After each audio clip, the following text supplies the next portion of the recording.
The Adventure of the Dying Detective, a Sherlock Holmes mystery, by Arthur Conan Doyle. Part 1. Mrs. Hudson, the landlady of Sherlock Holmes, was a long-suffering woman. Not only was her first floor invaded at all hours by throngs of singular and often undesirable characters, but her remarkable lodger showed an eccentricity and irregularity in his life which must sorely have tried her patience. His incredible untidiness, his addiction to music at strange hours, his occasional revolver practice within doors, his weird and often malodorous scientific experiments, and the atmosphere of violence and danger which hung around him made him the very worst tenant in London. On the other hand, his payments were princely. I have no doubt that the house might have been purchased at the price which Holmes paid for his rooms during the years that I was with him. The landlady stood in the deepest awe of him, and never dared to interfere with him, however outrageous his proceedings might seem. She was fond of him, too, for he had a remarkable gentleness and courtesy in his dealings with women. He disliked and distrusted the sex, but he was always a chivalrous opponent. Knowing how genuine was her regard for him, I listened earnestly to her story when she came to my rooms in the second year of my married life, and told me of the sad condition to which my poor friend was reduced. "He's dying, Mr. Watson," said she. "For 3 days he has been sinking, and I doubt if he will last the day.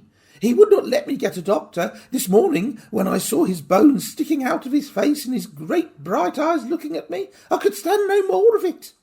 'With your leave or without it, Mr. Holmes, I am going for a doctor this very hour,' said I. 'Let it be Watson, then,' said he. 'I wouldn't waste an hour in coming to him, sir, or you may not see him alive.' I was horrified, for I had heard nothing of this illness. I need not say that I rushed for my coat and my hat. As we drove back, I asked for details. 'There's little I can tell you, sir. He has been working at a case down at Rotherhithe, in an alley near the river, and he has brought this illness back with him. He took to his bed on Wednesday afternoon, and has never moved since. For these 3 days neither food nor drink has passed his lips.' 'Good God! Why did you not call in a doctor?' 'He wouldn't have it, sir. You know how masterful he is. I didn't dare disobey him. But he's not long for this world, as you'll see for yourself the moment you set eyes on him.' He was indeed a deplorable spectacle. In the dim light of a foggy November day, the sick-room was a gloomy spot. But it was that gaunt, wasted face staring at me from the bed which sent a chill to my heart. His eyes had the brightness of fever. There was a hectic flush upon either cheek, and dark crusts clung to his lips. The thin hands upon the coverlet twitched incessantly. His voice was croaking and spasmodic. He lay listless as I entered the room, but the sight of me brought a gleam of recognition to his eyes. "Well, Watson, we seem to have fallen upon evil days," he said in a feeble voice, but with something of his old carelessness of manner. "My dear fellow," I cried, approaching him. "Stand back! Stand right back!" said he with a sharp imperiousness which I had associated only with moments of crisis. "If you approach me, Watson, I shall order you out of the house." "But why?" "Because it is my desire. Is that not enough?" Yes, Mrs. Hudson was right. He was more masterful than ever. It was pitiful, however, to see his exhaustion. "I only wished to help," I exclaimed. "Exactly. You will help by doing what you are told." "Certainly, Holmes." He relaxed the austerity of his manner. "You are not angry?" he asked, gasping for breath. Poor devil, how could I be angry when I saw him lying in such a plight before me? "It's for your own sake, Watson," he croaked. "For my sake?" "I know what is the matter with me. It is a coolie disease from Sumatra, a thing that the Dutch know more about than we, though they have made little of it up to date. One thing only is certain. It is infallibly deadly, and it is horribly contagious." He spoke now with a feverish energy, the long hands twitching and jerking as he motioned me away. "Contagious by touch, Watson. That's it, by touch. Keep your distance, and all is well." Good heavens, Holmes, do you suppose that such a consideration weighs with me of an instant? It will not affect me in the case of a stranger. Do you imagine it will prevent me from doing my duty to so old a friend? Again I advanced, and he repulsed me with a look of anger. If you will stand there, I will talk. If you do not, you must leave the room. I have so deep a respect for the extraordinary qualities of Holmes that I have always deferred to his wishes, even when I least understood them. But now all my professional instincts were aroused. Let him be my master elsewhere, I at least was his in a sick room. Holmes, said I, you are not yourself. A sick man is but a child, and so I will treat you. Whether you like it or not, I will examine your symptoms and treat you for them. He looked at me with venomous eyes. If I am to have a doctor, whether I will or not, let me at least have someone in whom I have confidence, said he. Then you have none in me? In your friendship, certainly. But facts are facts, Watson. And after all, you are only a general practitioner with a very limited experience and mediocre qualifications. It is painful to have to say these things, but you leave me no choice. I was bitterly hurt.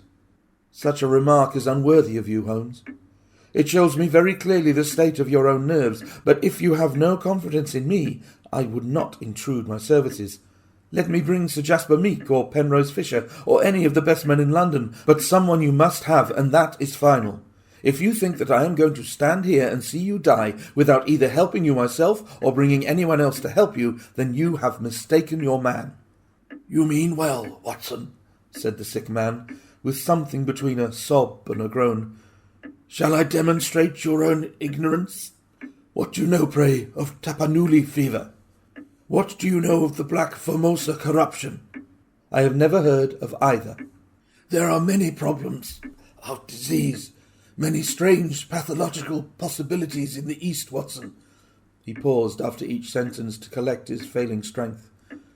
I have learned so much during my recent researches, which have a medico-criminal aspect. It was in the course of them that I contracted this complaint. You can do nothing. Possibly not, but I happen to know that Dr. Aintree, the greatest living authority upon tropical disease, is now in London. All remonstrance is useless, Holmes. I am going this instant to fetch him. I turned resolutely to the door. Never have I had such a shock. In an instant, with a tiger spring, the dying man had intercepted me. I heard the sharp snap of a twisted key. The next moment he had staggered back to his bed, exhausted and panting after his one tremendous outflame of energy. You won't take the key from me by force, Watson. I've got you, my friend. Here you are, and here you will stay until I will otherwise. But I'll humour you. All this in little gasps, with terrible struggles for breath between. You've only my own good at heart? Of course, I know that very well. You shall have your way, but give me time to get my strength. Not now, Watson, not now. It's 4 o'clock. At 6 you can go. This is insanity, Holmes. Only 2 hours, Watson. I promise you will go at 6. Are you content to wait? I seem to have no choice. None in the world, Watson. Thank you. I need no help in arranging the clothes. You will please keep your distance. Now, Watson, there is one other condition that I would make. You will seek help not from the man you mention, but from the one that I choose. By all means. The first 3 sensible words that you have uttered since you entered this room, Watson. You will find some books over there. I am somewhat exhausted. I wonder how a battery feels when it pours electricity into a non-conductor. At 6, Watson, we resume our conversation. But it was destined to be resumed long before that hour, and in circumstances which gave me a shock hardly second to that caused by his spring to the door. I had stood for some minutes looking at the silent figure in the bed. His face was almost covered by the clothes, and he appeared to be asleep. Then, unable to settle down to reading, I walked slowly round the room, examining the pictures of celebrated criminals with which every wall was adorned. Finally, in my aimless perambulation, I came to the mantelpiece. A litter of pipes, tobacco patches, syringes, penknives, revolver cartridges, and other debris was scattered over it. In the midst of these was a small black and white ivory box with a sliding lid. It was a neat little thing, and I had stretched out my hand to examine it more closely when... It was a dreadful cry that he gave, a yell which might have been heard down the street. My skin went cold, and my hair bristled at that horrible scream. As I turned, I caught a glimpse of a convulsed face and frantic eyes. I stood paralysed with the little box in my hand. "Put it down! Put it down this instant, Watson! This instant, I say!"